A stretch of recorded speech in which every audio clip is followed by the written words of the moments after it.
My name is Mariama Brooks, and at the family dinner, my sister called me the family failure. Her boss just smiled and said, "The backyard in Edmond smelled of barbecue ribs and cheap wine." Balloons floated above the picnic tables, red and gold for Dad's birthday. Everyone wore practiced smiles except me. I stood by the grill, arms crossed, watching my sister Skyler, Dad's daughter with Tina, pull her boss over as if showing off a prize. She slipped her arm through his and announced to the table, "This is the failure of our family." Laughter followed Tina's shrill giggle, Dad's deep laugh, cousins nodding along. Every gaze turned to me. The clinking of silverware stopped. Even the clinking of glasses stopped. Her boss remained silent, hands in his pockets, studying them. Then he tilted his head, a faint smile forming. "Interesting," he said evenly, "because you're fired." Skylar's grin froze. The yard went still. Have you ever been humiliated by your own family, by someone who was supposed to have your back? Share your story below. I read every single one.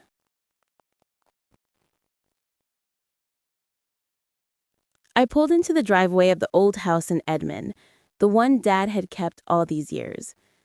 The porch light still flickered and the mailbox leaned the same way. I grabbed the empty boxes from the trunk and stepped inside, the screen door creaking behind me. Mom's things sat stacked in the corner of the guest room, each box labeled in her neat handwriting. I knelt down and started sorting old recipe cards, photo albums, a scarf she wore every winter. That's when I found a small velvet pouch tucked inside a cookbook. Inside was a USB drive. No label, just a tiny silver thing I'd never seen before. I plugged it into my laptop right there on the floor. Files appeared. Campaign briefs, mood boards, taglines I'd written 5 years ago for an oil client. My stomach dropped. Every single one had been reused word for word, image for image, but credited to someone else at OKC Channel 9. That someone else was my sister, Skyler Brooks, Dad's daughter with his second wife, Tina. Tate Brooks, their youngest, was 19 now, away at college most of the time. Growing up, though, it was always Skyler and Tate who got the spotlight. I was the leftover from Mom's first marriage, the one they tolerated but never embraced. Mom, my real mom, Linda, died when I was 17. Breast cancer, fast and brutal. One day she was teaching me how to make her famous cornbread, and the next she was gone. Dad remarried Tina 6 months later. Tina came with Skyler, who was 11 then, all curls and confidence. Tate arrived 2 years after that. From the start, the rules were different. Skyler got ballet lessons, new clothes every season, a car on her 16th birthday, a red Mustang parked right where I stood now. I got hand-me-downs and a bus pass. Tina packed Skyler's lunches with little notes and heart-shaped sandwiches. Mine was a peanut butter sandwich in a brown bag if I was lucky. Dad, Marcus, never corrected it. He'd ruffle Skyler's hair and say, "That's my girl," while I washed dishes or mowed the lawn to earn gas money. When I needed braces, Tina said we couldn't afford them. 2 months later, Skyler got Invisalign. I learned early that asking earned silence, so I'd stopped asking. College was the breaking point. I'd been accepted to the University of Oklahoma on a partial scholarship. Dad sat me down and said the family budget was tight. Tina wanted Skyler in private school, and Tate needed braces too. My scholarship didn't cover housing, so I had to commute an hour each way on the bus. I did it for 2 semesters, working nights at a diner and sleeping 4 hours a night. Skyler, meanwhile, got a dorm room, a meal plan, and spending money. Dad bragged about her journalism classes, while I carried trays of greasy fries. When I finally dropped out to work full-time, Tina told the neighbors I couldn't handle the pressure. Dad just nodded. I moved out at 20, into a studio above a laundromat. No goodbye party, no help with rent. Skyler texted me, Guess you're on your own now. Tate was only 8 then, but even she knew the score. She waved from the window as I loaded my duffel bag into a friend's car. Years passed. I built something from nothing. Skyler coasted. Tate watched. Tina cooked a separate dinner, steak for her girls, canned soup for me when I visited, which wasn't often. Dad managed the local charity fund, always preaching family values at events, while ignoring the daughter who paid her own way. The USB sat open on the screen, proof in black and white. Every idea I'd poured myself into in that cramped studio, every late night, every skipped meal, stolen and used by the sister who'd been handed everything. I closed the laptop and stared at the pouch in my hand. Mom had kept this. She'd known. The next morning, I called Isla. Isla Reed had been my freshman year roommate, the one who taught me how to stretch $5 for a week. She picked up on the second ring, voice raspy from a late shift. I told her I needed help with something digital, but gave no details. She said to come over. Coffee was on. Her apartment sat above a tire shop on the edge of downtown OKC, about 20 minutes from Edmond. I parked behind the stack of retreads and climbed the metal stairs. She opened the door in sweats, hair in a messy bun, and handed me a mug that said, "World's Designer." We sat at her kitchen table, laptop between us. I slid the USB across. She raised an eyebrow, but plugged it in without a word. Files loaded, she scrolled, eyes narrowing, then let out a low whistle. "These are yours?" she said, not a question. I nodded, every single one. She leaned back, arms folded. "You want me to trace the metadata? That's why I'm here." Isla worked fast, pulling timestamps, cross-referencing file paths, matching fonts and hex codes. By the time the coffee went cold, she had built a timeline. 5 years of my work uploaded to OKC Channel 9's server under Skyler's login, the same Skyler who thought I was still waiting tables. I stared at the screen. My first big break had come at 22, freelancing for a small rig outside Norman. The owner paid in cash and a tank of gas. I designed a safety campaign that cut accidents by 30%. Word spread. More gigs followed. Drilling firms, pipeline startups, refineries. I learned to pitch, negotiate, and close. At 25, I registered Brookline Energy Creative out of a co-working space in Bricktown. 1 desk, 1 chair, 1 dream. I hired my first employee 6 months later, a junior copywriter who quit after 2 weeks. I didn't blame her. Payroll was late, rent was due, and ramen was dinner. But the work kept coming. I landed a statewide safety contract, then a rebrand for a midstream giant. Revenue hit 6 figures, then 7. I moved the office to a loft near the arena, hired a real team, bought actual furniture. By 30, Brookline pulled in $12 million a year, serving clients from Houston to Denver. I kept it quiet. No social media, no family updates. Dad asked once what I did. I said marketing. He grunted and changed the subject. Tina assumed I scraped by. Skyler bragged about her producer title at the station, never noticing the parent company listed on her paycheck, Brookline Energy Creative. Beckett Lang ran the OKC branch. I hired him 3 years earlier after he turned a failing pipeline campaign into a regional award winner. Sharp, loyal, no ego. He reported directly to me, handled local hires, approved budgets. Skyler started 6 months ago as a segment producer, entry-level, low stakes, working under my company without realizing I owned it. Isla closed the laptop. "You built an empire," she said, "and your sister's been pickpocketing it." I rode my temples. The numbers didn't lie. Skyler had access because OKC Channel 9 was a Brookline subsidiary. She logged in with generic credentials, copied files, stripped metadata, and passed them off as her own. Beckett never caught it. Why would he? She was just another junior staffer. I thought about those late nights in that first office, the 2 a.m. client calls, the pitch decks rebuilt from scratch after crashes. Every win had been mine alone. No family money, no safety net, just me, a laptop, and a refusal to quit. Isla poured more coffee. What now? I looked out her window at the skyline. Now, I decide how this ends. Skyler texted that afternoon. Her message appeared while I stared at the skyline from Isla's window. Family barbecue this weekend. Bring dessert. Beckett's coming. I read it twice, thumbs hovering over the screen. Dessert. Like nothing had happened. Like she hadn't just been fired in front of everyone. I set the phone down and reopened the USB files.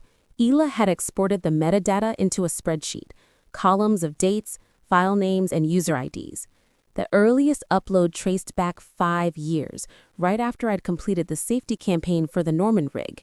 The client had loved it and requested prints for every site office. Skyler must have seen the mock-ups when I'd emailed Dad a thank you note with photos attached. Scrolling further, I found a pipeline rebrand I'd pitched to a Houston firm. Same color palette, same tagline, now presented as Skyler's original concept in a Channel 9 segment. Another file showed a fracking awareness series I'd created for a nonprofit grant. She'd replaced my stock images with local footage and aired it under her name. Isla leaned over my shoulder. She didn't even change the font. Kerning, she muttered. Lazy.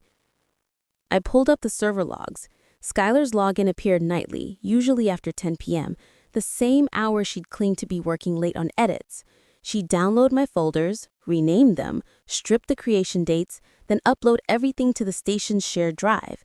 Beckett had access to the same system, but never cross-checked credits. Why would he? Producers submitted content all the time. I cross-referenced each campaign with its air date. Every stolen idea had aired within a week of her uploads. Ratings soared, sponsors renewed. Skyler earned bonuses, promotions, and a corner cubicle with the window. Meanwhile, I'd been invoicing clients directly, building Brookline piece by piece. One file stood out, a 30-second spot for a refinery turnaround. I'd spent 3 weeks crafting it, sourcing B-roll from 3 states, and syncing the voiceover to safety stats. Skyler aired it verbatim, except she'd added a laugh track at the end. The client later called to praise our team's work. I thanked them, assuming Beckett had shared credit. I opened the original brief. My signature sat at the bottom, dated. Skyler's version bore a new footer. Produced by Skyler Brooks, OKC Channel 9. No mention of Brookline, no mention of me. Ela exported the evidence into a secure folder, encrypted it, and backed it up on 3 drives. This is ironclad, she said. IP theft, plagiarism, breach of contract. She's done. I nodded, though my mind raced ahead. Skyler thought Beckett was her mentor, her way up. She had no idea he reported to me. No idea the station operated under my umbrella.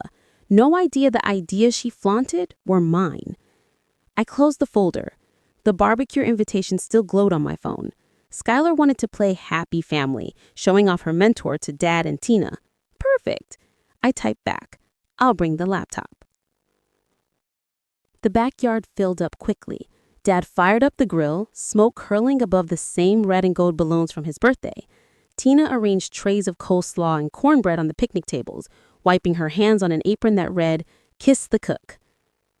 Tate scrolled through her phone, legs swinging from a lawn chair, glancing up now and then to wave at cousins. Skyler floated between guests, laughing too loudly, clutching a beer like a stage prop, her curls bouncing with every step. I carried the laptop bag over my shoulder, the dessert I was supposed to bring forgotten in the car. Beckett arrived in a navy blazer, shaking hands with Dad and nodding politely at Tina. Skyler grabbed his arm and steered him toward the center table, her voice cutting through the chatter. "Everyone, this is my boss, Beckett Lang. He's the reason I'm killing it at the station." Dad clapped him on the back. "Hear that? Our girl is a star." Tina beamed. Finally, someone recognizes talent. I set the laptop on the table, flipped it open, and hit play.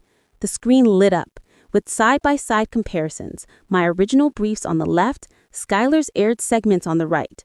Fonts matched perfectly. Taglines were identical. Timestamps glowed in red, showing upload dates under her login. The noise faded. Forks froze mid-air. A cousin stopped mid-bite, potato salad dangling from his fork. Skyler's smile faltered. "What is this?" Beckett leaned closer, scrolling through the files, his expression hardening with every click. Dad squinted at the screen. Tina's hand flew to her mouth, twisting her apron in silence. I kept my voice steady. 5 years of my campaign stolen and aired under her name. Skyler lunged for the laptop. "Turn it off! That's private!" Beckett stepped between us. "Private? This is company property." He looked around the table, voice sharp and clear. "For the record, I don't run OKC Channel 9. I manage the local branch for Brookline Energy Creative." Tina blinked. Brookline what? Dad frowned. Never heard of it. Beckett turned to me, calm and deliberate. Mariama owns the parent company. I report directly to her. The silence was instant and absolute. Tate dropped her phone, the screen cracking against the patio stones. Dad's tongs clattered on the grill, sending sparks into the air. Tina's tray slipped from her hands, coleslaw splattering across the grass. Skyler spun toward me, face drained of color. You're my boss?" I met her gaze. "Always have been." Beckett pulled a folder from his blazer, printed logs, highlighted uploads, metadata, reports. He handed copies to Dad, Tina, and anyone with a trembling hand reaching for the truth. Intellectual property theft, plagiarism, breach of contract. Effective immediately, Skyler Brooks is terminated. Security will escort you from all Brookline facilities. Skyler's mouth opened and closed. Nothing came out. Her beer slipped from her hand, foam spreading across the tablecloth. Dad finally found his voice. "Mariama, you built all this?" I nodded once, watching the papers move from hand to hand. A cousin whispered to another, eyes wide. Tate picked up her cracked phone, staring at the shattered screen. Tina looked between the documents and me, as if seeing a stranger in familiar skin. Beckett faced Skyler. "Pack your desk by Monday. HR will mail your final check, minus restitution, for the campaigns you misrepresented." Skyler backed away, beer stains darkening her shirt. "This is a joke. You can't." "I just did." The grill hissed, unattended meat blackening on the grates. Balloons swayed in the breeze, brushing the fence. No one moved to help her. Cousin shifted awkwardly, avoiding her eyes. Tate hugged her knees, silent. I closed the laptop, the screen fading to black. Dad cleared his throat, but no words followed. Tina wiped coleslaw from her shoes, cheeks flushed. Skyler stood alone in the center, the party dissolving around her. Beckett pocketed his folder. "I'll handle the paperwork." I slung the bag over my shoulder and walked toward the gate. Dad knocked the next evening. I opened a door to find him on the porch, suit rumpled, tie loosened. He held a thick envelope, its edges still crisp. "We need to talk," he said, stepping inside without waiting. I closed the door and leaned against it. He paced the living room, the envelope tapping against his thigh. Sky was devastated. That misunderstanding at the barbecue, it wasn't a misunderstanding. He stopped, facing me. "She's family. You can't ruin her over some files." I crossed my arms. "She ruined herself." He placed the envelope on the coffee table. $250,000. Inheritance from your mother's side. Take it. Drop the claims. Let Beckett reinstate her." I stared at the envelope. The paper looked heavy even from across the room. "You think money fixes theft? It fixes silence." He nudged it closer. "Sign a non-disclosure. Say the campaigns were collaborative. Everyone walks away clean." I picked it up, feeling the weight of the check inside. "Where'd you get this?" He hesitated. "Savings, investments." The doorbell rang again.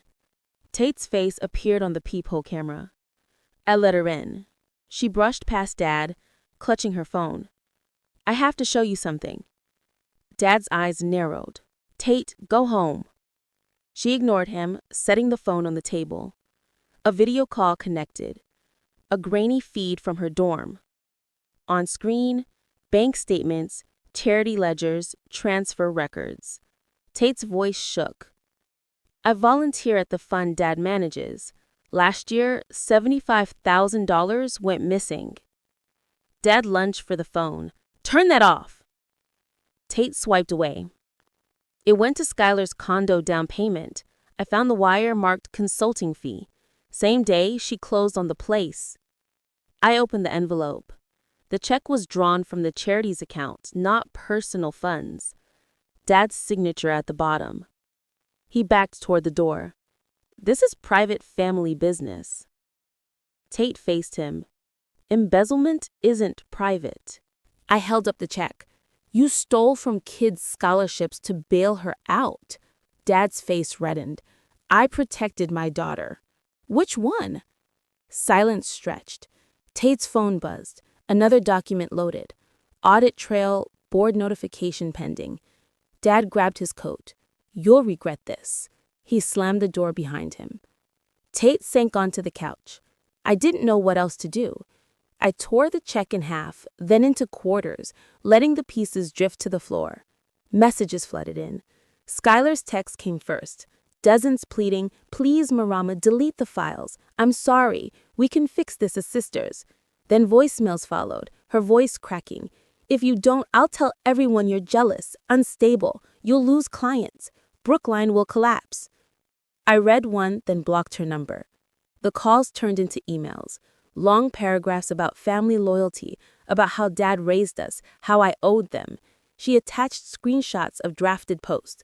My sister sabotaged my career out of spite. Ha! Toxic family. Ha! Beware Brookline. Hashtags ready to trend. Dad's letter arrived by mail, a thick envelope with his handwriting on the front. Inside was a plea on charity letterhead. Withdraw the claims, sign the attached waiver, or we go public. Your empire built on lies. Your mom's death as an excuse. Clients will flee. You'll be ruined. I skimmed the waiver. Non-disclosure, retraction, full release. The threat underlined. Refuse and we expose everything. Your reputation ends. Tate emailed next. Please listen. Skyler's desperate. Dad's scared. Delete the evidence and we'll forget this. I'll visit. We can talk like before. You're still my sister. I forwarded everything to my lawyer, Elena Vargas. She called within an hour. Defamation threats, emotional manipulation. We'll file a cease and desist today. Elena drafted the letter, formal on firm stationery. Any further contact, posts, or statements violating non-disparagement would result in legal action for libel, slander, and intentional infliction of emotional distress. Cease immediately. I signed. She sent certified copies to Dad, Tina, Skyler, and Tate. No response required. Skyler's online campaign started anyway. Anonymous accounts tagging Brookline clients. Heard the CEO steals ideas? Fraud alert. Likes trickled in, then shares. A few clients emailed questions. I replied with Elena's letter attached. The chatter died overnight. Dad tried once more, a voicemail from a clocked number. You're tearing the family apart. Think of Tate. She looks up to you. I deleted it. Tate showed up at the office lobby, eyes red. Security called me down. She held a coffee cup, voice small. Can we talk? Just us? I shook my head. No more talks. She left the coffee on the counter. I blocked her too. Then the house in Edmond appeared on real estate listings. Dad's name still on the deed. Tina's car in the driveway, photos included. I packed my apartment, donated furniture, hired movers. The Denver office waited. New branch, clean start. Dad's final letter arrived, forwarded probation terms, and closed. I'm sorry. Forgive me. I fed it to the shredder, then the fireplace. Flames curled the paper to ash. Skyler's last email. You win. I'm nothing now. I marked it as spam. Tate's text from a new number. I miss you. Deleted. The truck pulled away at dawn. Edmond faded in the rear view. Suburbs, oil rigs, the family home. The Denver skyline rose ahead, mountains sharp against the sky. I changed my number, updated company contacts. No more Brooks in my inbox. Clients pulled back. A few canceled contracts, citing reputational risk. Most remained after Elena's letter circulated.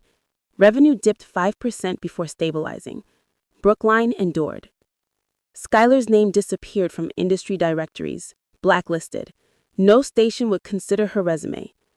IP theft flagged every background check. She applied for retail work, cafes, anything. Rejection stacked up. Her condo went into foreclosure, and she moved into a studio near the highway, neighbors unaware of her past. Dad faced the board.